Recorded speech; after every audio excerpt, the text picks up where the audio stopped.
everybody, this is the Audio Purpose coming to you today with another episode of SC2VN.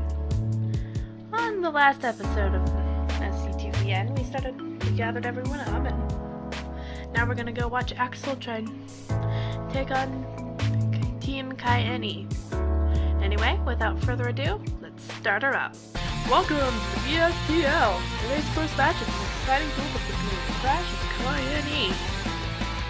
Both are very skilled teams that have been around from the very beginning of StarCraft 2. I am eager to see whether or not they show us good games. This is the furthest that KaiNE has been since the beginning of the StarCraft 2 Team League. Crash will need to make it to the VSTL finals if they wish to share that accomplishment. Indeed, they have a challenging path ahead of them, but I am certain that they are capable of returning to their former glory.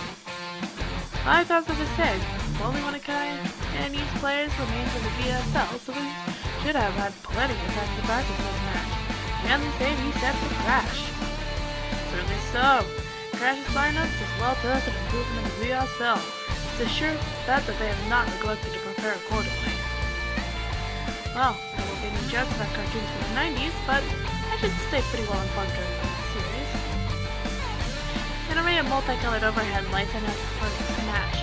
Polished motion graphics and meticulously connected player statistics waved around the display at the front of the studio.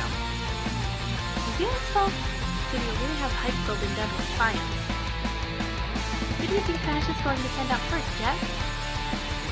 Not Axel, unless I want him getting sniped right off the bat. I nod. The common strategy in Team League is to have their mid-tier players spend all their practice time preparing specifically for one heavy hitter.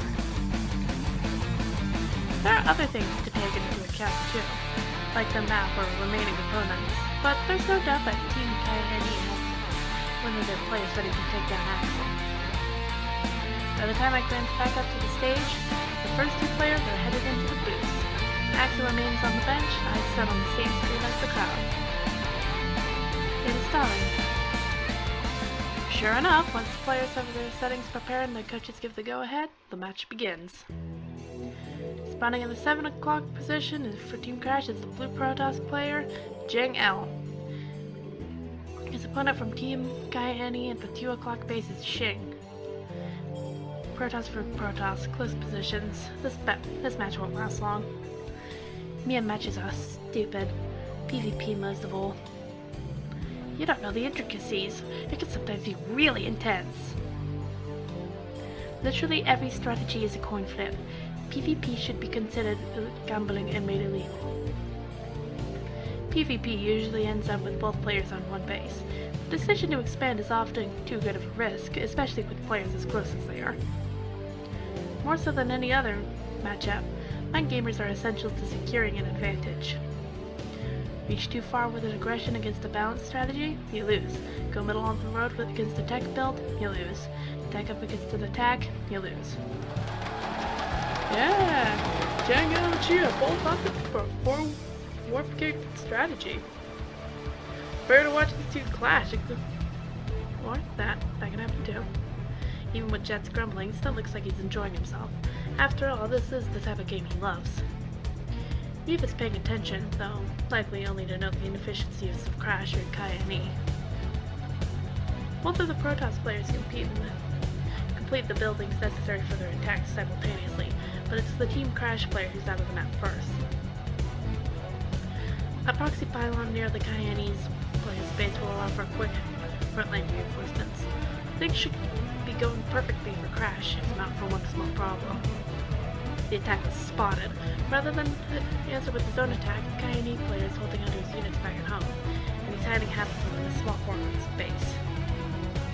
I realize what's happening just as the Crash player makes his move. Without proper intel on his opponent, he feints a motion against his opponent's rat, hoping he'll learn what he's up against. But the KaiNE player doesn't even budge. No force field, no plant, chronobust, nothing. No defense at all. After a moment's hesitation, the Crash player charges up the ramp fully, confident that he's caught his opponent in a moment of weakness. For a moment, it looks like it was the right move. He heads forward to disable the KaiNE's infrastructure, and as his exit cut off, the KaiNE player reveals his hidden unit has then surged into Crash force. Even though the battle begins with a 2 and an even unit count, the force field preventing the crash player's defeat also keeps those reinforcements from joining with his main army. Despite some excellent unit control, the dwindling crash army is devoured by the ambush. Jangel taps out a GG and the first game goes to KaiNE. An exceptional trap set by Xing. The game was the position of his 3 extra gateways. He allowed the crash player to catch sight of a single gateway, which led him to believe that there would have been hidden tech at the back of his base. Excellent tactical thinking. Indeed, it would have been too risky to find out with certainty what was coming next. He had to act. He should have cleared the path to his opponent's base before showing his units. Beautiful. Absolutely beautiful. That could not have been more stupid. This is what happens when a matchup with scouting past the 3-minute mark is impossible. KaiNE is fortunate that Jangel hesitated. Had he disabled the forward gateway in time, Crash would have been victorious. I had my attention back at the crash bench to see who they're sending out next. Axel turns back and whispers to one of his teammates, and he starts heading towards the booth. Finally, some PVC. Better hope that Xing's all-ins aren't as pitfalls as your stunt. 2 minutes later, the crash Zerg stands cross-map with the KaiNE player.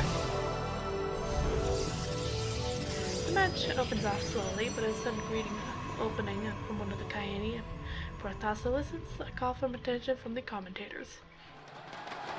Yeah, how bold! The map does not lend itself to a Nexus first, yet he has planted down one without pause. And it would seem that it's going unpunished. With one victory already, it seems that the KaiNE has now decided an appropriate time to take a risk. This spells bad news for Crash. With the Protoss army established so quickly, Zerg will struggle to survive in his powerful mid-game attack. The commentator's warning shows itself to be a well-informed one. The Crash player realizes his disadvantaged position too late. From inside the booth, he looks visibly shaken. Xing marches across the map at the 8-minute mark with an absurd number of blink stalkers, not bothering to clear the watchtowers on the way over. He is unscouted. The forward pylon allows him to power forward unchecked. The Crash Zerg's clumsy defense is painful to watch. The game was decided by the 2-minute mark, even if it took the Protoss another 7 to play it out. That was embarrassing. Not a Frazalin style, but I admit it has its merits. A sudden realization that the 3 out of 4 of us are on camera puts our conversation on pause. The PSL loves to show foreigners and girls in the breaks between games on stream for whatever reason. Revia shields her face and glances away while I wave and watch myself on the screen with an undeniably awkward expression. The cameraman makes a mistake of panning past us to focus solely on Jet. Not a second later, the screen switches back to the casters. What kind of idiot doesn't drown out? You were proof first. It was an easy slowing rally for the win. The map lends itself to a typical Zerg playstyle. He mistakenly believed that he could defend an early rush from a Protoss, and he would have an advantage going into the mid-game. I can already test the extra large bibimbap. Ooh.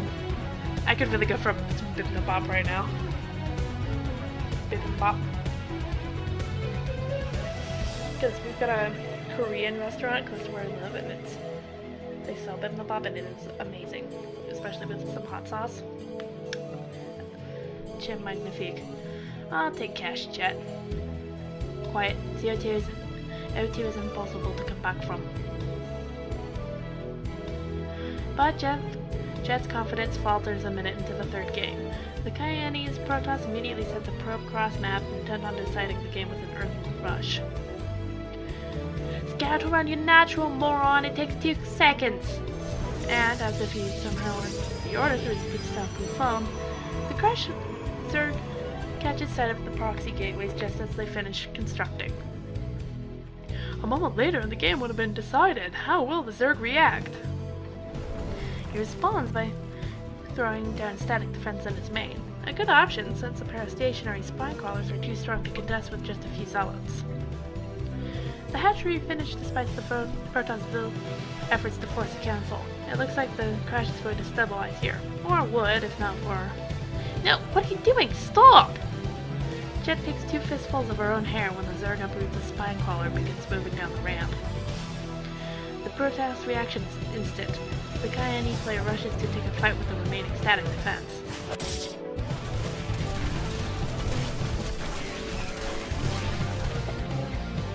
Even with a handful of Zerglings and a Queen eating, the spine crawler falls with only a single casualty for the Protoss. An unmistakable blunder. He aimed to defend his natural expansion with the second spine crawler, but failed to wait until he had enough Zerglings. Such impatience is going to cause Crash the game, and perhaps the series. With the free pickoff, it's not long until the KaiNE player snowballs a lead into a victory. One of his teammates charges into the booth, not the boobs. Significantly different game. Charges into the booth and claps his back a dozen times, both of them smiling through some banter. It's a stark difference from the Crash bends. All save Axel look ready to accept defeat. With a calm look back at his coach and a nod, he rises to replace his fallen teammate. Seems like Crash will send Axel as their final player. Will it be able to prevent the all-kill from Xing? We have to take into account the KaiNE's morale. The momentum in the series certainly favors a fourth and final victory. Axel, do not lose! After a few people seated in front of us went to the volume of cheer, turn around, stare, and then realized that they were about to shush a VSL champion. By the time she's finished signing a phone case from one of them, Axel is in the booth and ready to go. Think you can bring it back, Riva? No single player on KaiNE can match Axel. I find myself in agreement with that, but Riva's specific wording and lack of a conclusion leaves me wondering. What could the final match of the day begins now? What could be the final match of the day begins now? Axel against Xing. Who will emerge victorious? Axel looks up home in the booth. He shoots the 4 of us a smile and a thumbs up before the game loads on. Anyway guys, that has been another episode of SC2VN. In the next video, we'll see if Axel can win and get an all-kill for his team. Anyway guys, I will see you in the next video.